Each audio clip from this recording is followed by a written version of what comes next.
Welcome back to A Celtic State of Mind. It's Thursday afternoon. I'm Paul John Dykes and I'm delighted to be joined by John Paul Mason. JP, how are you? I'm good. Thank you for allowing me the seconds to go and get my can of juice from the fridge. Real life. These are the considerations of a live streamer, JP. Am I going to get through the next hour either without going to the toilet or needing something to drink because I might choke or get a wee bit dry on the back of the throat?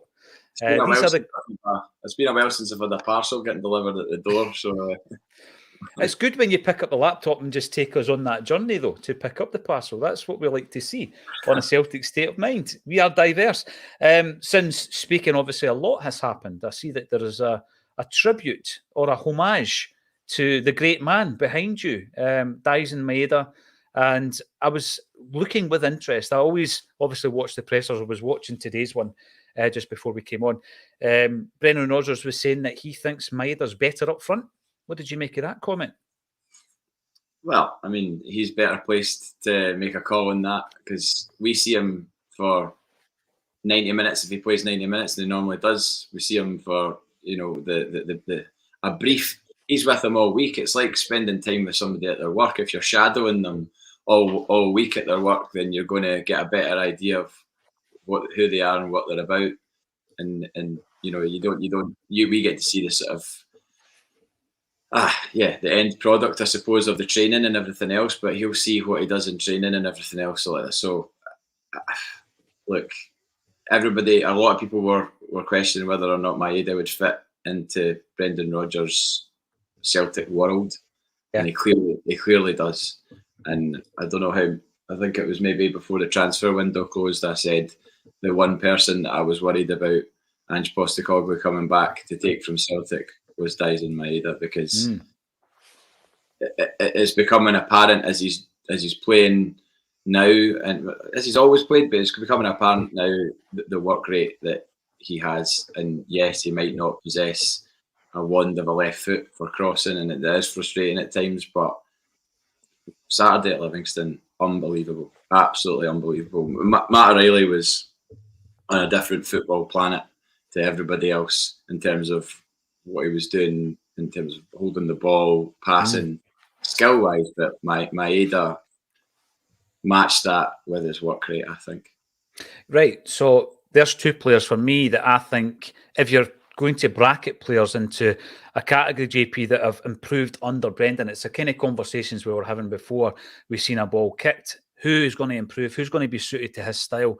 And like yourself, there was a wee bit of concern around Maeda, I felt, because we know how Brendan Rodgers uses his wingers, and you're thinking of some of the typical wingers that he had at Celtic. Sinclair was sensational for him first time round. I think Paddy Roberts done really well first time round, but they are different types of player to Maeda. And I totally agree with that in terms of the crop. We're asking a guy who has played the bulk of his football through the centre to cross in ball after ball after ball. So the fact that it's not his forte shouldn't be a surprise to us. But yesterday we were talking, JP, about the fact that Ange Postecoglou was quite rigid. We didn't see Maeda move about that much, did we? Maybe switching wings was maybe the limit of it. And I mentioned yesterday the best piece of play that I've seen from him on the right was where he was able to cross that ball over for Jota's head. And it was the movement, the turn, the cross, all in one swift move. And the Rangers players were all standing wondering what was going on. So this is the thing that I was going to say. Brendan Rodgers seems a wee bit more adaptable in that respect. So that's why I find this comment quite interesting. Now, I'm not suggesting for a second that we should be playing Maeda up front against Motherwell, and I'm also not saying that we should play him and drop Kyogo. Is there a way that we can play them both, but play them both through the centre? I would like to think there is. If there's a way that it can happen, it will be via Brendan Rodgers, because I think on Saturday at Livingston, you go there and you've got the memories of poor performances. I mean, when we got the red card, me and my pal Mikey immediately spoke about the Ryan Christie red card, which, if I remember rightly, we lost that game. We lost that game 1-0 when Ryan Christie got sent off at Livingston. We did, yeah. We definitely did, because that's when Ryan Christie had to deactivate his Twitter because of the level of abuse he was getting. So So you think about that, and then you think about the way, and I've listened to a lot of people say this week, and that when the red card happened, it was a case of, right, how are we going to negotiate this? And there's harkbacks to the Edward game at Ibrox and things like that, and pulling over Scott Brown and everything else. But it was remarkable how well we played, even with 10 men. I felt bad for James Forrest going off, because I just when I saw he was starting, I was like, right, great. This is a chance for James Forrest to maybe put a bit of criticism back down people's throats, because he's much maligned despite his credentials and everything else. People think he's got nothing to offer. I've been on record on here saying that I think he has got something to offer, and then you get ridiculed in the comments and everything else. And then why is Brendan Rodgers starting him in a crucial league game? People will go, oh, it's only Livingston away. It's one of the 38 games that we need to negotiate to win this league. So it's as important as anything else, and it just shows you that he has the trust of the manager. And but the game of Saturday, I thoroughly enjoyed it. There was something about it that made me think, right, we're really demolishing this hoodoo that's hung over us. And as usual, texting my pal Scott, who's a diehard Livingston fan, and I said to him afterwards, I said to you after the last time we came out here, because I met him outside the ground, and I said, that's that hoodoo gone. Like, we're coming here and we're coming away with the 3 points. Like, this myth that Livingston should be entitled to get something against us just because they're playing in that ground, that's gone now. And like, long may it continue. And it made for such a refreshing watch as a fan, where you're standing there in a ground that you notoriously know has been a difficult place to come. You're down to 10 men and you're 2-0 up. and 2-0 up, and let's not get the cigars were out. We were playing really well with 10 men, and I think it was John Hughes said yesterday, it just makes you think that it forced Livingston to try and play against this. And as he said, like, maybe going down to 10 men is no bad thing, because it actually makes the other team think that they've got a chance and then try to play, but we can just play right through that.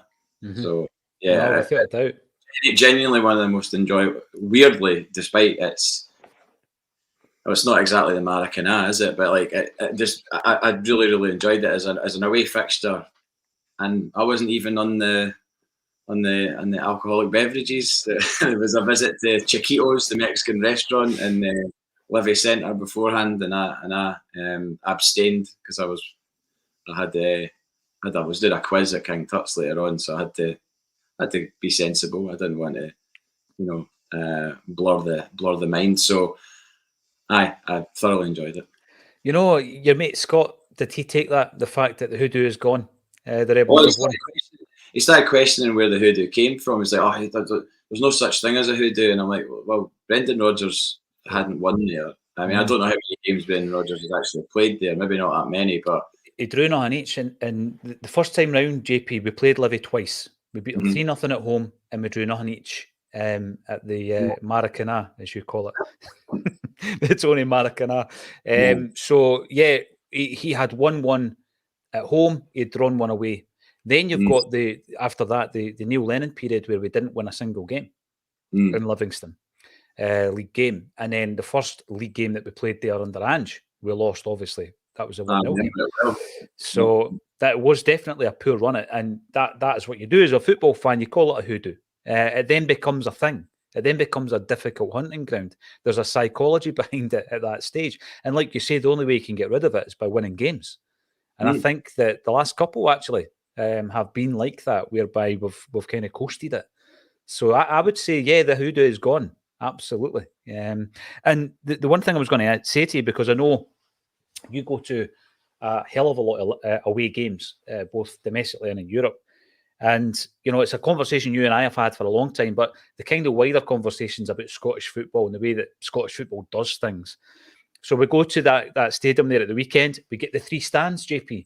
even though we get the 3 stands, the 1 stand Livingston have got, they can't fill it. Yeah, loads of empty seats. But if I'm going to give them credit, I'll say fair play to Livy for knowing that it's a good business decision. I know that you've had the discussion with that Alan Burrows, and he reckons it's short-termism. I disagree. I don't see the long term. You can work on that 1 stand. Anyway, they give us the 3 stands. We sell them out. It's a great atmosphere. Does it disadvantage the home side? I don't think so, because we had a hoodoo at that stadium for long enough. But it's Scottish football, though. The fact that is in the minority, that club is in the minority for doing it. It's Scottish football that we go to Motherwell at the weekend, and Scottish TV has got a TV. Scottish football rather has a TV blackout. So, you can't get to the game if you can't get a ticket for Motherwell, and you can't watch it on the TV unless you do a PBV. It's just Scottish football. And then last night, you look at the officiating. I don't like talking about anything other than Celtic, JP, but, we've been on the end of some wrong decisions. Just in the Livingston game, I thought the officiating was shocking.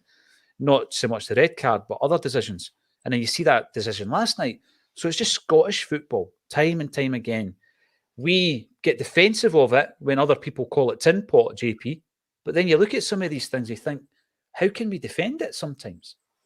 Well, the thing on Saturday, and by the way, just briefly going back to Livingston, I don't know if there's some sort of sign outside the Macaroni Stadium, but unless you're over 6'5", you can't sign for Livingston. Like the size of that team is unbelievable. Like, obviously, because you're closer to the pitch, you're not as far away as seeing them at Celtic Park or whatever. But like some of the size of the guys. I mean, the guy they brought on as a centre half, I think it was it Brandon? Maybe, I don't know if it was Brandon or can't remember all the names, but there was a guy they brought on, and I just thought, my God, that's not right. He's about 7 foot.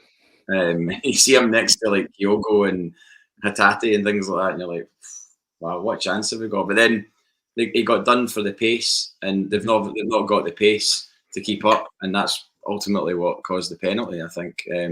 But yeah, go back to the game on Saturday. I'm working on Saturday at the garage on Sauchiehall Street, so I looked at the times and everything and thought, right, 12:30 kickoff, I'll go into Simon Donnelly and Jackie McNamara's pub, the one that's right next to the garage. Yeah, and I'll get to see it in there, and Sirens on call. Always at this time. Always at this time on a Thursday. So I thought I'll go and watch it in there, because I can't. My load in is at 2:00, so I can't. There's no way I'm getting to Motherwell and back for 2:00, because that's just impossible. So I have to sort of swallow that one and accept I'm going to miss a game, which is a tough pill to swallow. I'm no lie, because when you get that high like you got last Saturday, that permeated throughout my entire weekend, and it wasn't just the score. It wasn't just the score or the result. It was the performance, the manner in which we did it. Definitely, 100%. Yeah, and so I mean that's why they're so miserable over there, because they're maybe getting results like they did last Sunday, but still booing their team at the end of it. It's the difference. Anyway, so I was thinking I'll go and watch it in there, and then just walk the 2-minute walk to the garage, and then find out that it's on Motherwell pay-per-view or whatever. And I don't know what the rules are for pubs showing a game. Like, can pubs buy is that? There a commercial option? That's a good point. I'm not sure if there is a commercial option. You would think there would be. You would think similar to Sky Sports, etc., that they would be able to subscribe to it. Obviously, they could do it on the fly, but then are they risking licensing? Big fines, big fines. I don't know. This is the thing. It's just like it's 2023, and Scottish football haven't got the basics right. We can't get the basics right when it comes to pitches, right? So Tony Macaroni, shocking surface, top division in Scottish football, shocking surface. We can't get the basics right when it comes to officiating, and we'll come back to that, right? And we can't get the basics right when it comes to broadcasting. Now, back in the 70s, the NASL at that point, different now, soccer wasn't a big deal, in America, because it was baseball and American football, and it was what's the other one? Basketball, right? So But they knew the importance of broadcasting back then. They knew it back then 50 years ago, and they nailed it 50 years ago. That's why the league ran and had so much money for so long. Their broadcasting rights were sensational. English football cottoned onto it. I think Italian football cottoned onto it a wee bit before with the Channel 4 deal. English football cottoned onto it. We're still not cottoned onto it, JP. We're selling the fans short. Not everybody can get to the games for any number of reasons. You've given a very specific reason. Loads of people are the same. Loads of people are disabled, can't get to the games. Loads of people don't live in Scotland, can't get to the games. And we can't watch the game of football. Scottish football, when it comes down to it, is amateur hour. It really is. And this is another example. It would be different if there wasn't an audience. It would be different if you knew that. Oh well, there's nobody's going to watch that. It's like, have you any idea? The demand is there. The demand is overflowing. I know, because there's only so many tickets that you get for Motherwell. I don't even know what the allocation is for Park, but you can be damn sure that there's thousands upon thousands of people that want to watch that game. Just by the way, JP, we got a DM from one of our listeners, big shout out, who said, listen, I've got a spare ticket for Livingston. I'm going to send it. What's your address? I'm going to send it to you. And what I want you to do is I want you to sell it, give it out as a raffle, do something with it.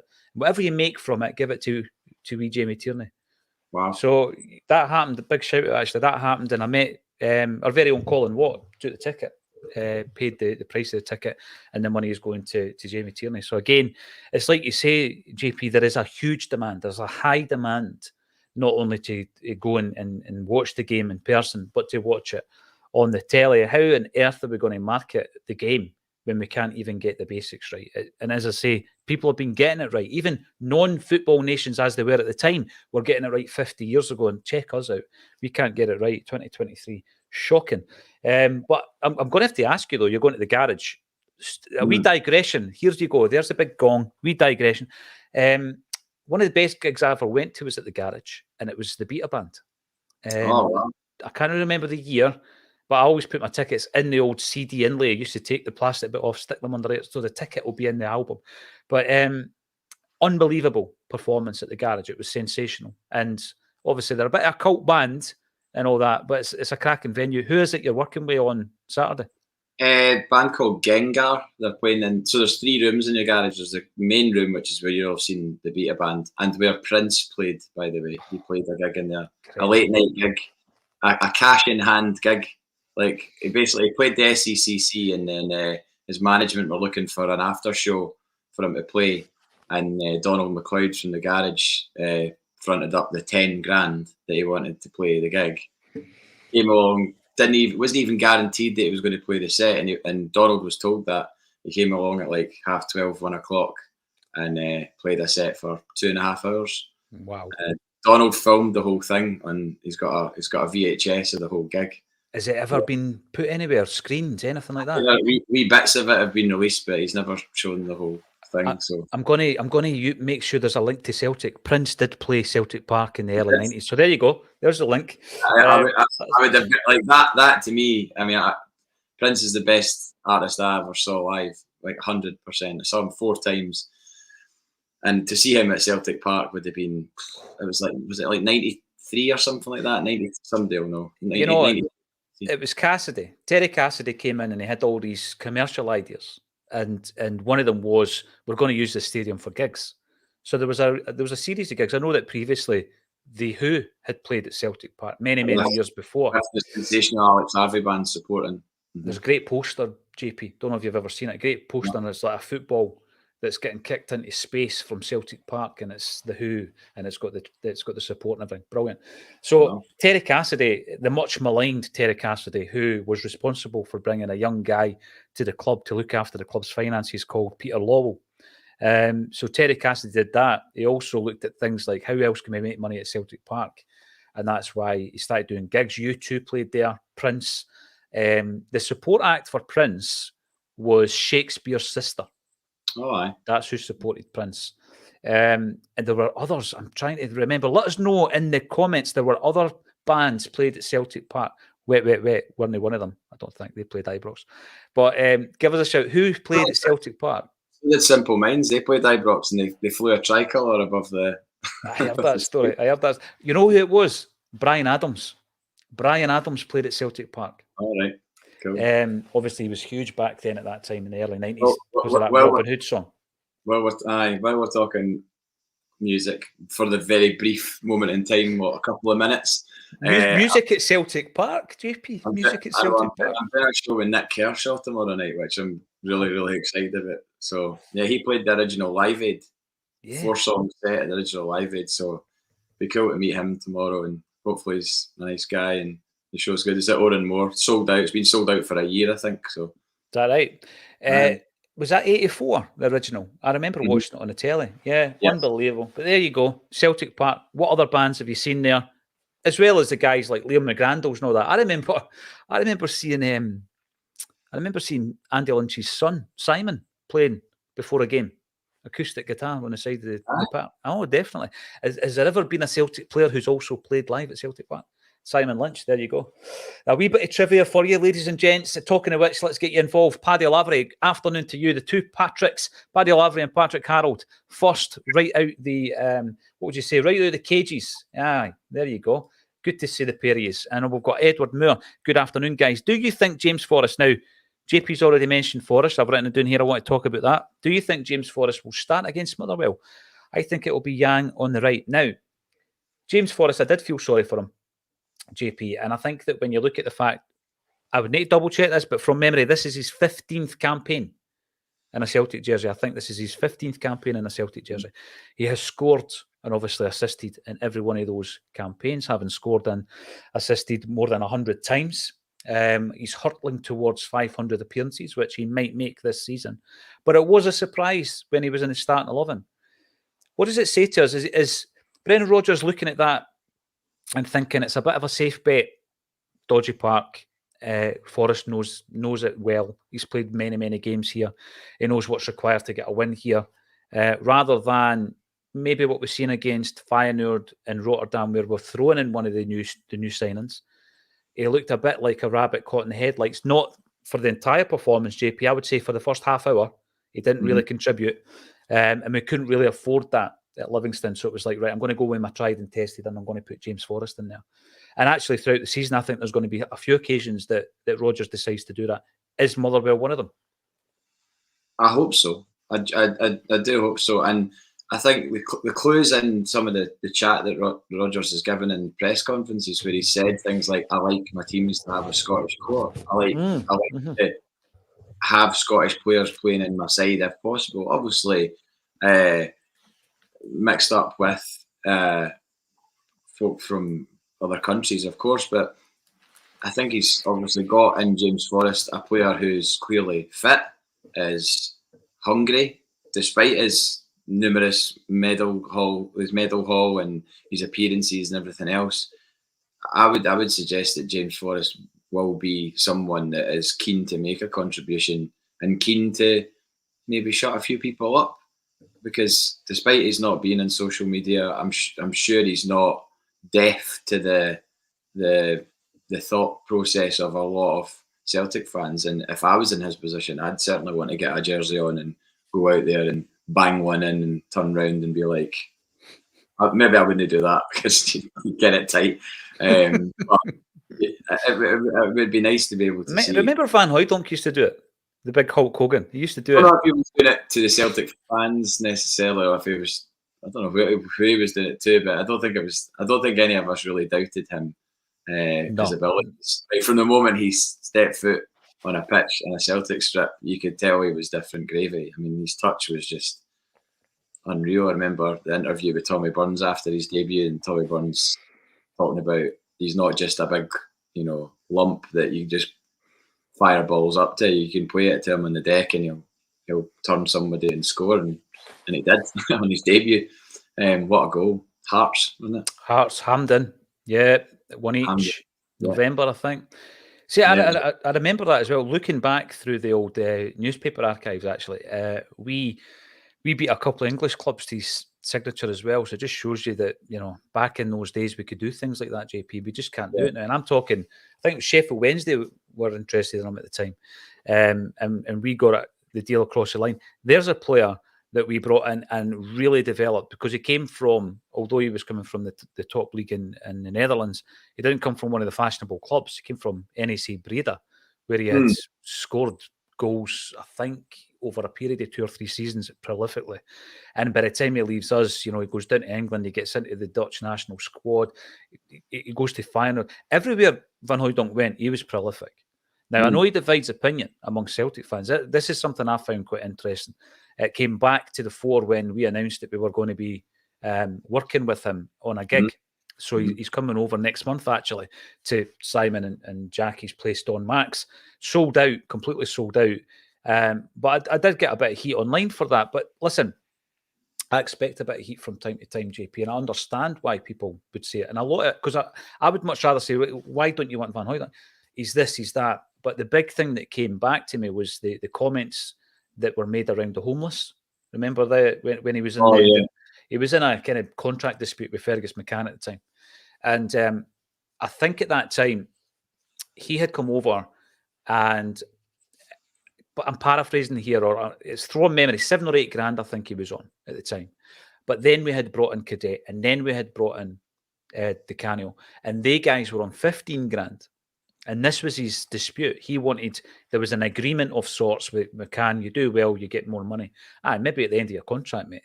Or maybe when people are trying to sign you and we're going to try and keep you. But he wanted moved up to 15 grand. And the comment that was quoted in the paper was, that might be all right for a homeless person. It's no okay for a professional footballer. But to this day, he maintains he never said that. And it was a stitch-up.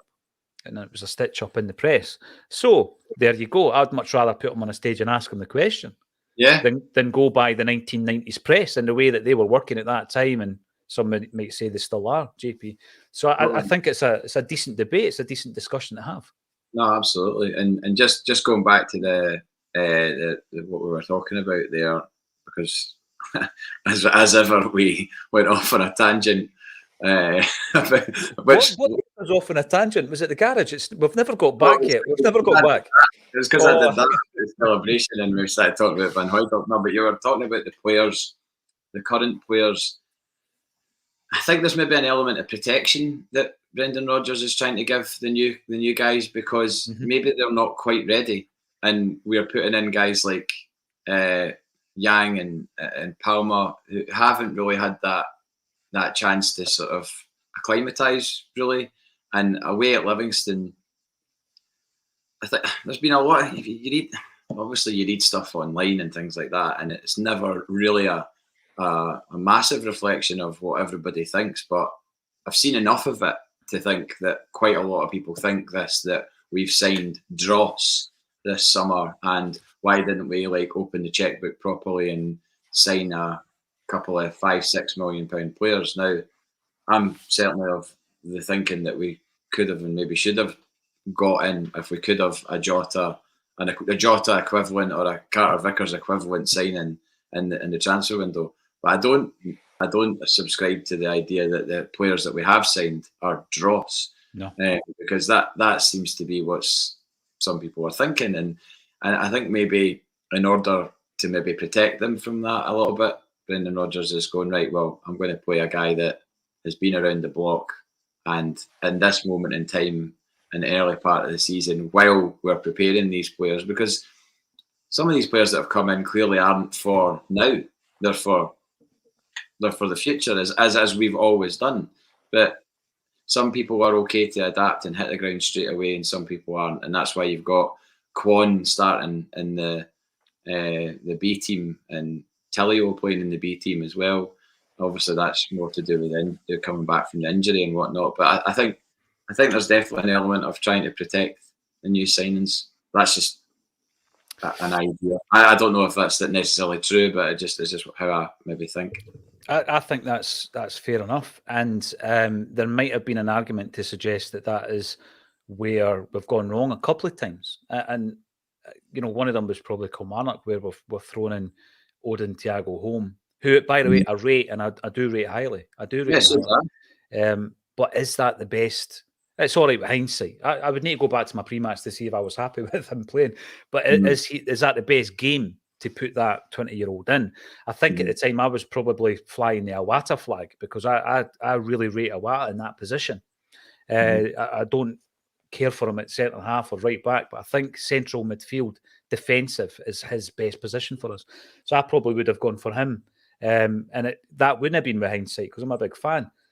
You come up against Feyenoord. I was surprised Palma made it over Yang. I wasn't shouting for Jamesy Forrest. I thought Yang would have played. Both two of them, both new players. James Forrest would have been a safer bet. He knows European football. He's played at that level many, many times. But I know that had he appeared on that team sheet that night, there would have been a meltdown. And James Forrest, it's his testimonial year, so I don't see it as a sympathy vote that we'll give him a couple of games because it's his testimonial year. I actually think that there is a contribution you can get from him. Whether or not he's going to start at the weekend, I'm not sure. I think Motherwell away would be a good opportunity for someone like, not Tilio. I don't think Tilio's ready, like you said, but maybe Yang coming back in for a start, maybe Palma getting his second start. It could well be an option there. So I'll be very interested. Thanks for the comment, and thank you to Double Denim for coming in on the comments. I would like to see the new signings, particularly Palma, Phillips, although not sure if he's fit. Roger spoke about him earlier. Bernardo and Tilio getting some game time this weekend. Priority has to be the 3 points. I totally agree with that last bit. I think Kettlewell had a good record since he took over at Motherwell, and he was talking about Celtic and how he's looking at that Kilmarnock game and how they were able to play us and play us well, JP. And that's all fair and well. He's doing well, but I think he's up against a wily old fox in Brendan Rodgers who knows how to look at Motherwell and say, I can identify your weaknesses and I know how to play against you. So I think it's going to be a very good challenge for us.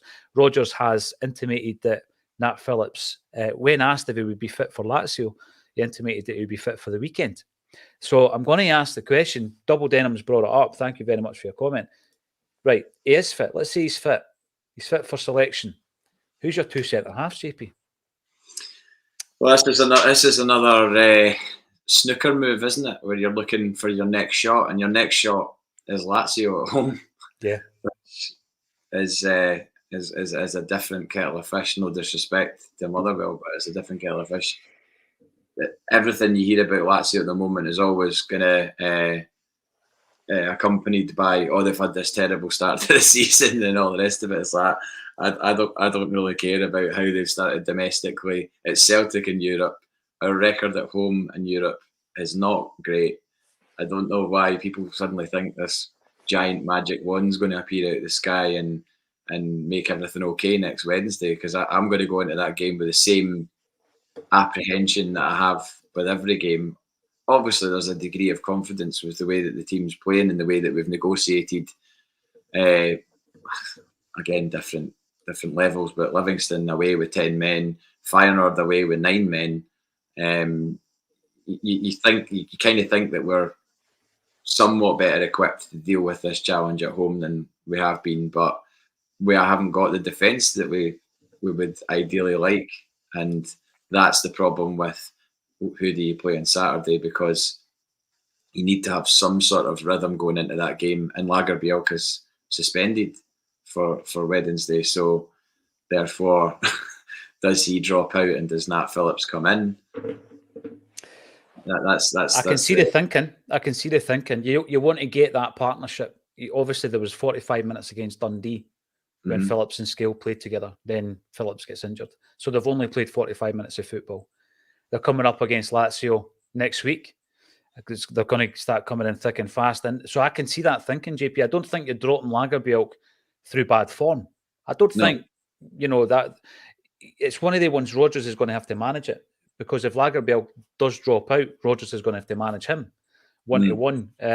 This is my reasons behind it. And I think professionals will understand. You've got Lazio coming up. Lagerbielke can't play because he's red card against Feyenoord. Phillips needs the game time.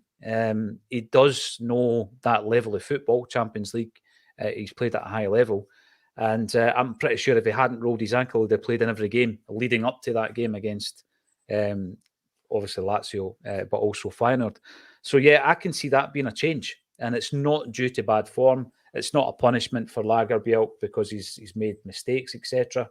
I think that at this stage, we probably wouldn't have expected Lagerbielke to play so much first-team football. There's no way he was bought ahead of Nawrocki for a jersey, but he stepped in, and I think we've seen enough for him to think that, as a backup, he looks like a really good option. I rate him. I don't have an issue with him. My mate Chris in Australia messaged me and just said Hugh Keevins is going for Lagerbielke in the same way that he did for Starfelt.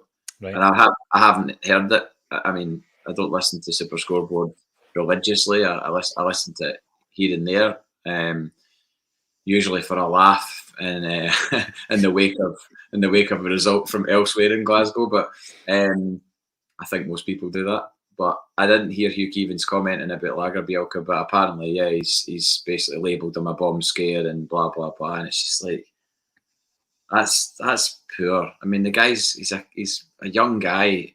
He's just changed leagues, and you've got a guy in his 70s basically chastising him for his early. We're a big audience. We're a big audience, and as you and I both know, when someone says something, it can travel, and it travels, and suddenly it's the opinion of everybody and everybody associated with that club or whatever, or that organisation. So I think that's poor from him. And yes, he dilly-dallied on the ball at Ibrox, was fouled, and then obviously the foul was given.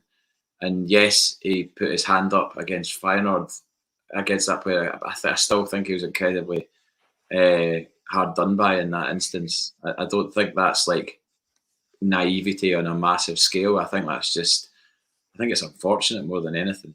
I mean, look at that foul last night. No foul, like absolute shove, like no foul. Insane. Like, and you know that there's a lot of things wrong about social media. There are. We know that. But what I do love about it is the fact that, you might in your head think, I'd love to see that alongside that decision at the weekend there, Motherwell, when they were breaking away and Tavernier, landed on his backside.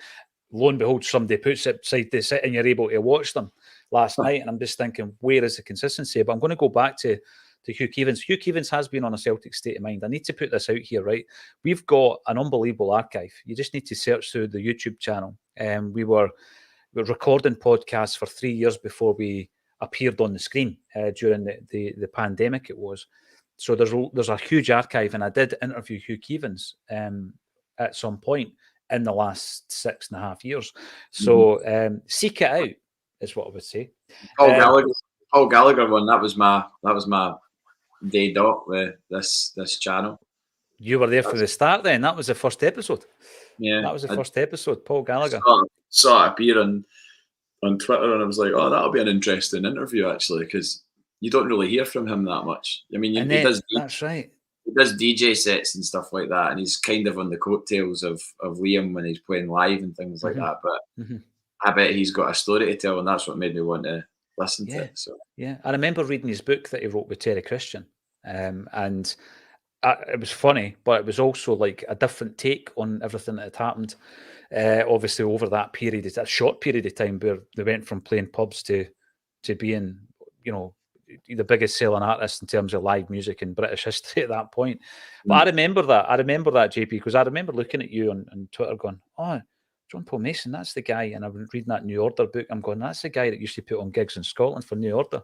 But it would have made you about 60-year-old. And I messaged you. I was like, you're the same guy. No. No, but he also, just to tie it in with Celtic for anyone getting their knickers in a twist, he mentions a story about, I don't know if it's in that podcast or if it was in the book. It is. It's in the pod, aye. The pod where he talks about his dad, the Gallagher's dad never bought them anything, but the one thing that they do remember him buying them was 3 Celtic mugs. So he bought Paul, Liam and Noel a Celtic mug, maybe on the ferry coming back from Ireland or something like that. Right, aye. Yeah. And I mean, that's a long time ago that I listened to it, but yeah, and they immediately fell for Celtic because of that, and because they tie it in with the memory of their childhood, which is pretty cool. I'm going over to Ireland every summer to visit the family.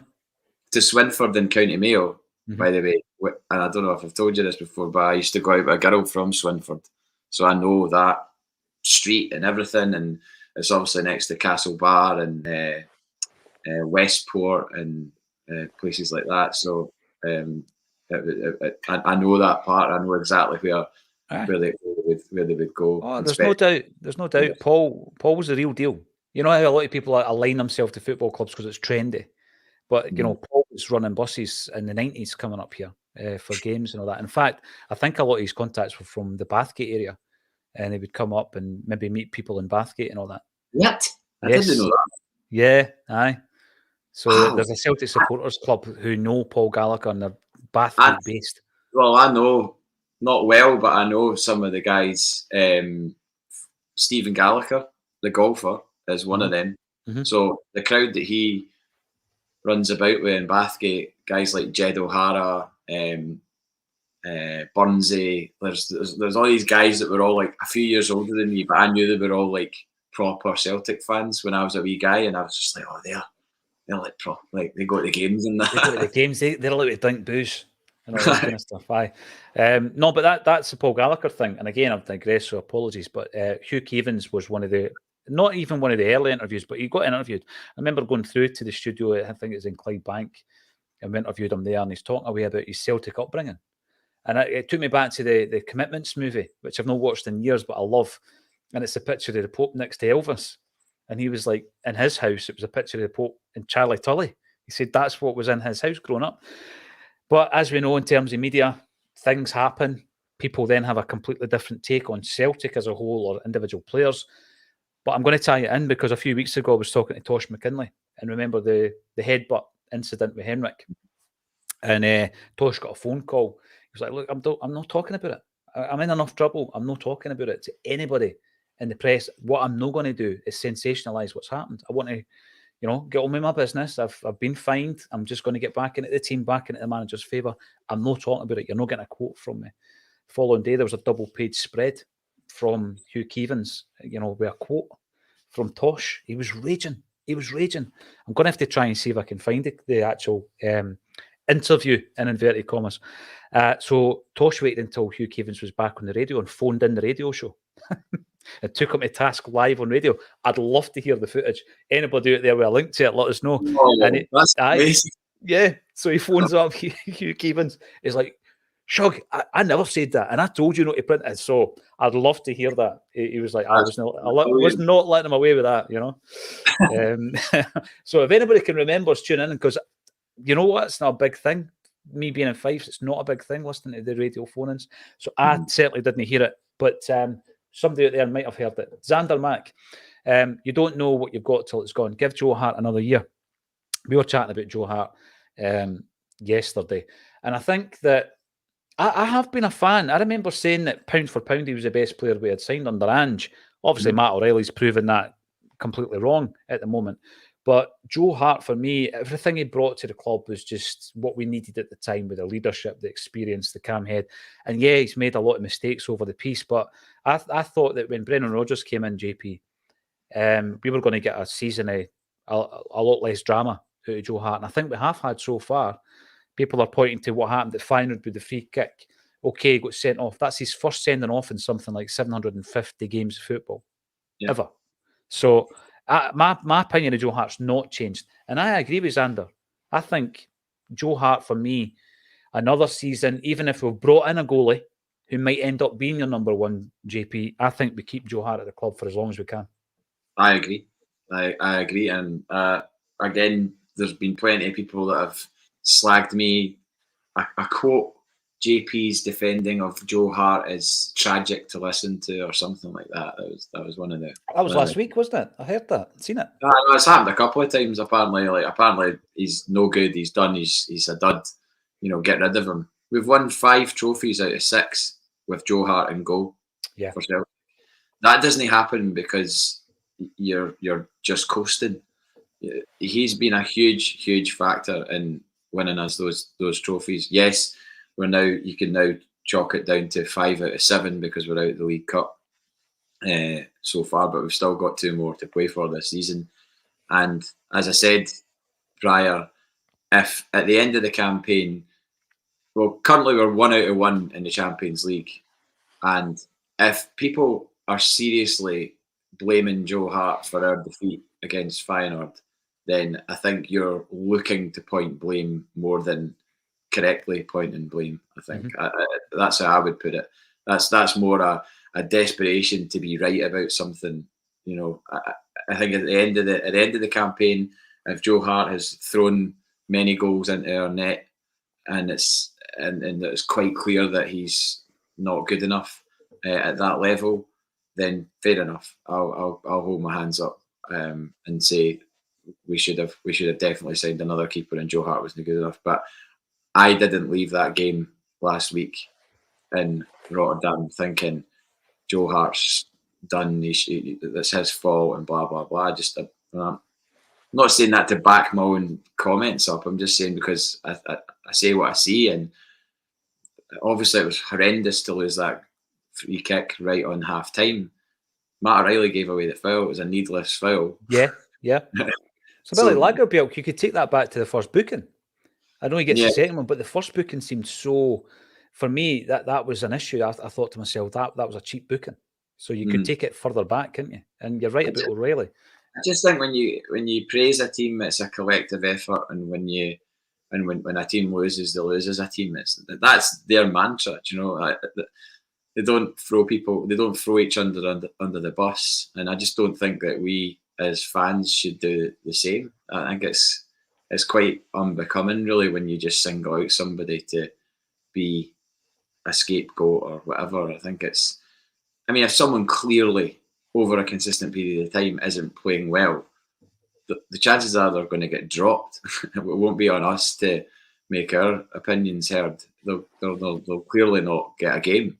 But when people are continuously getting picked, they're getting picked for a reason. And guys like James Forrest last Saturday got picked for a reason because of his performances in training, his attitude, his relationship with the manager, all of that. Greg Taylor playing through a bad spell. Folk were wanting Greg Taylor gone again, and move scales to left back and everything else. And you're like, whoa, like we're just forgetting about Greg Taylor from the last 2 years. It's the kind Where's the goodwill? Where's the goodwill in the tank? The 2 years of playing consistently. It evaporates like that. Yes, absolutely. But by the way, you're talking about being selected. It gives me a great opportunity to say after this particular broadcast, I will be going through to pick up the jerseys for the Celtic Select side who will be playing St Roch's, JP, and some of the names who will be playing on that day. Guys like Joe Miller, super Joe Miller, Rudy Vata will be playing at the back. We've got Andy Payton up top, Tommy Johnson. An incredible team. And to be honest with you, a bit mind-blowing. Earlier this week. Obviously, they're wearing their away strip then because they're the away team. Well, that's a good point, JP, because the strips I'm picking up are green and white hoops. So maybe we need to speak to St Roch's about what they're going to be wearing. Didn't consider that. I've never put a football game together in my life, as you can tell. But during the week there, it was surreal. I actually messaged you. It was that surreal to announce that John Clark would be in the dugout with the Celtic side alongside the management team in there as well. So that's going to be sensational, and I'm really looking forward to it. It's going to be brilliant, and I know it's sold out, but anybody who's got a ticket, fair play. For anyone who doesn't, we are going to try and be better than Scottish football. We're going to try and live stream it. We're going to try and put it on the channel, JP, and there's a couple of people I'm talking to who are giving me their expertise, because I'm very much one for, if I want to get something done, I just get the professionals in to do it. And that's everything from at home, getting an electrician in, I'm not going near it. Get a plumber in, I can't go near it. I'm not very good at that kind of thing. And it's the same with video production. Just get somebody in that knows what they're doing and get them to do it. You're dealing an event of this size and this importance, I think it's wise to do that. And I spoke to my mate Michael at Forrest the Black, and he was talking me through some ideas about it. Basically saying you need 3 cameras and one quite high up positioned on the halfway line, because you don't want it to be level because you'll not see anything. So you want to have like some sort of platform on the halfway line to film like left to right, and then one more at the corner, and then a static one like maybe behind the goals or something like that. Yeah, and then move it to the other goal. Always have it behind the goals itself. Stevie Mullins' message saying no clash of strips. So yes. St Roch's right. I never even considered it. I remember it was Stuart Pearce when TFI Friday was a go-to on a Friday night. Stuart Pearce was on it, and he had taken over interim the Nottingham Forest manager's job, and he was talking about that first night before the first game that he was the manager, and he picked his team and they didn't have a goalie in it. And it's just wee things like that, JP, that you take for granted. But when you're asked to do it, it's not as easy as it sounds. I remember playing a few of these charity games when the late, great Frank McGarvey was the manager. And he regularly used to play 12 players. He would send 12 players onto the park, sometimes 2 left backs, 2 goalies. It was great fun. You looking for a Frank McGarvey image? I was looking for my DVD. I've got a DVD of the full game that I played at Celtic Park. Have you? Aye. Superb. Yeah. He scored a hat-trick. I remember you Joe mentioned Miller, that. Joe Miller was my manager and my player manager, so I played with Joe Miller, which was totally surreal. It is surreal. Was Danny McGrain involved in that? Was he in the opposition team? I nicked the ball off Danny McGrain and then ran into the box and won a penalty. I just apologised. I'd stop running and apologise. That's what I would have done. I scored the penalty as well. It's in the top 10 days of my life. Aye, brilliant. Definitely. And it should be, JP. Yeah. You and Boy Martin, it should be a really good game on Saturday. Good to hear from you. Yeah, Ewan was in Rotterdam as well. And I think we will start to see the real Celtic playing at a higher level with a 3-0 win. There is a moment, I think the other Monday there, I was with Simon Weir and we were done our Wander in Paradise. And there was a moment, JP, where he just said, we just need to like cough and then it'll click. Now that is football tactician of the year because he was right. And I think we coughed it against Livingston and it's going to click.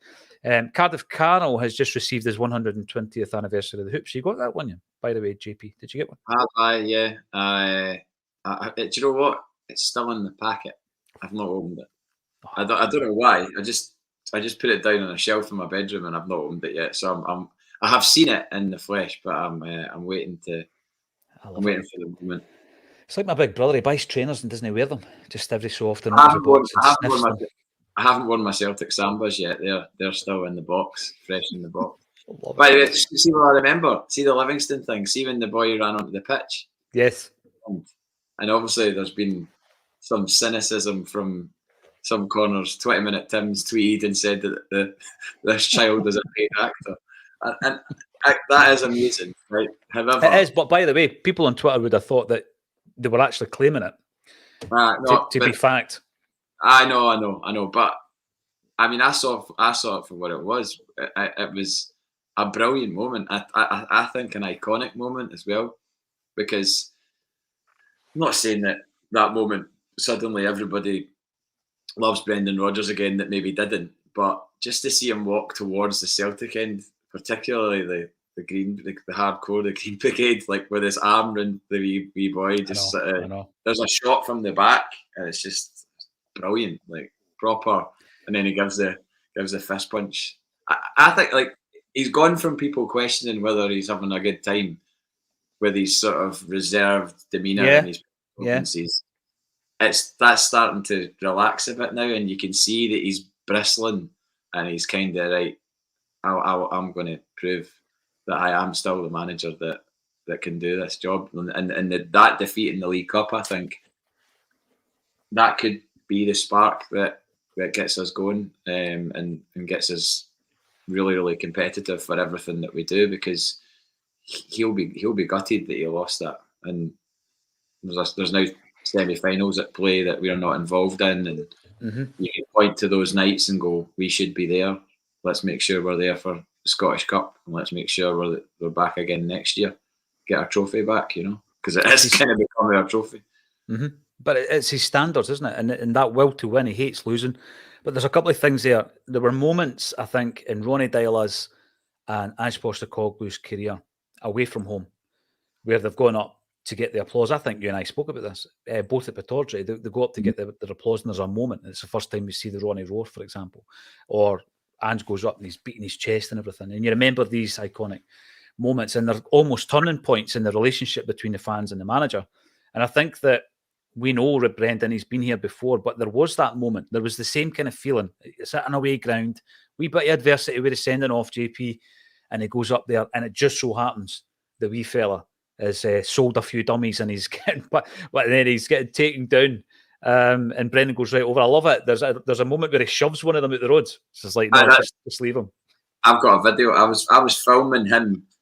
I always take a wee clip. I usually take a minute clip of the game just to have, and then I usually take a wee bit of the celebrations at the end. So I was filming Brendan Rodgers as he walked across, and then and I heard the boo for the fans because the wee boy had been kind of tripped up or whatever, and as Rodgers is running towards the incident, my mate goes, "Oh," you can hear my mate going, "Oh, well in Rodgers."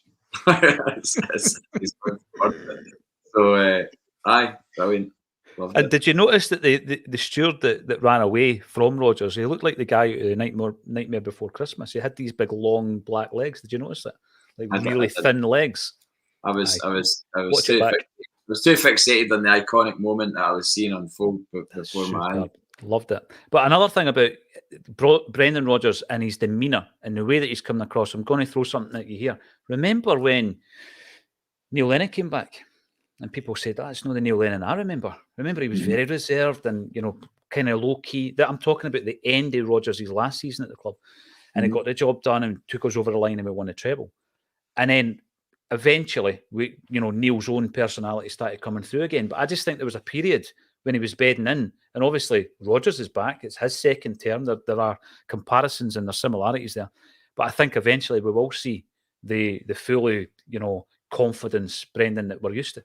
That's a good contrast and comparison because Neil Lennon coming into that Celtic job is coming in to take over from a guy that had become an absolute living legend, an icon, who admittedly had left under a bit of a shadow, a bit of a cloud, but he maybe had sort of an inferiority complex, so maybe felt that he couldn't be himself. And maybe, and I hadn't thought about this until now, maybe Brendan Rodgers coming in after Ange Postecoglou, he's coming in after a guy that was being completely and utterly lionised by the entire support. I mean, I said at the time when we beat Rangers in the semi-final, and the roar from that crowd at Hampden was like something I hadn't really heard before. It was unprecedented. There's that connection between the manager and the support. So I suppose it kind of stands to reason that it would maybe feel a little bit kind of like, well, is this my desk? Is this my club? I've been here before, but I have to kind of earn that again. And he's going about it the right way.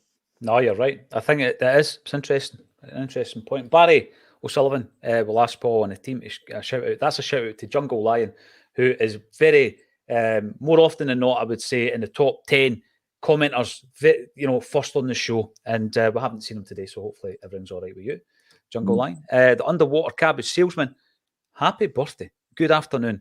Can I whack a bit of Acsom on your birthday? Happy birthday. And I hope you have a fantastic day and a fantastic weekend as well. And David Boyle watched Motherwell. They like to hit the ball to the number 10 position, so I'd be playing 4-2-3-1 with Awata, a player who's already been mentioned today, and give O a run out. Good preparation for a tighter formation for Lazio. And now this is the thing. Rodgers used to say, he's not said it as much this time around, JP, he used to talk about the team finishing the game being as important as the team starting the game. So the team finishing the game, is that going to look more like the team against Lazio? It's hard to tell. I guess it just depends. It's like I said earlier, it's a snooker move, isn't it? It's about how you want to prepare for that next game. I mean, I know that they always say the focus is all on Saturday and we're not thinking about the game afterwards. The manager isn't thinking that way. I think the players perhaps, and almost certainly, but the manager will. It's not as if you just forget that you've got this giant game on the horizon afterwards. So you have to be picking your team with an eye on that game. There's no way that it's just that you just blank it out and go on one game at a time or anything like that. It's his job to be thinking about that game. So I think that the central defence pairing is the biggest conundrum, I would say. I think the rest of it, he's probably not got too many question marks next to who he's going to play. But that central defensive pairing is crucial, I think, to how it will be on Wednesday. I can't wait for Wednesday. I mean, I didn't get to either of the Lazio games last time, so I've never seen Celtic against Lazio. I was in Poland for the away game, watching it on a laptop behind a merch desk in a wee venue in Warsaw, and I was in Paris for the home game, watching it on a laptop behind a wee merch desk. In fact, I'll never forget the home game. Probably told this story before, but I was watching it and I had my Celtic top on, and the Twilight Side were playing on a boat. I think it's called Point FMR. That's the name of the venue. And my Celtic top on, and I had my laptop down on the left-hand side on top of a box, and it was 1-1, and my stream cut out, right? And I was like, no. It was just in the last 10 minutes or whatever, and I was like, no. And then my stream cut out, and a guy walked by me, like, to go to the toilet, and he went, no bad, 2-1. And I was like, what? And he was like, it's 2-1. I went, my stream's cut out, but I think it had come back, but it was lagging or whatever. And then he held up like whatever the French equivalent of I don't know, like BBC Sport or whatever. It was like the French scores, and he clicked and it went to the Champions League, and it said, I just looked and it said Celtic 2, Lazio 1. And then I looked down at my screen as Julian scored, and I just went absolutely mental. I'm glad it wasn't during a quiet song, otherwise I'd definitely interrupted the gig. And I was jumping about Celtic Park that night, and I'm going to say it with Andrew Innes at Primal Scream. Now, Brown Warrior. And by the way, I've seen you at a gig watching Celtic on the fly behind a merch stall. It was a Mogwai gig. It was that long ago. Remember? Oh, yeah. Brown Warrior, he's handled his comeback the right way, in my opinion, talking about Brendan Rodgers. And I would agree with that. I think he has. He's not made it all about Brendan Rodgers, has he? It's just been like he's just came in back into the fold. He knows he's upset a lot of people. He's going to have to try and get them back on side slowly but surely. Pitch Invader buying Pitch Invader, he will do it. Green Sunrise podcast. I had the absolute privilege and pleasure of being on the Green Sunrise podcast a couple of months ago. How you doing, boys? Not had a chance to watch you guys. I hope you're all well. Hail, hail. And what they do is fantastic work to raise awareness for mental health struggles. Anybody out there, give them a follow. Subscribe to them on YouTube. Always good crack. Very, very good podcast. So get it checked out. I've got to say that has gone very quickly, JP, and we did have our usual deviations and tangents, and that's just what happens. But I thoroughly enjoyed that. Thanks, everybody, for getting involved. We'll be back tomorrow at 12:30. I'm away to get these strips. 2 seconds. I must say something. I just wanted to say to John Matheson from the Leith CSC, I've given him a mention before, but apparently he's not doing too well. And Michael Taggart and his boys send you all the best, as do I. And everybody else on Acsom, 100% as well. Yeah, nice one. Shout out from JP there. Thoughts are with you. Keep fighting, and hopefully you get better soon. Now, Acsom, we'll be back tomorrow, 12:30, and it's always an absolute pleasure to hear your thoughts. And Jungle Lion hopefully will be joining us then as well. Thanks everybody for getting involved, and thank you to John Paul Mason for joining me on a Celtic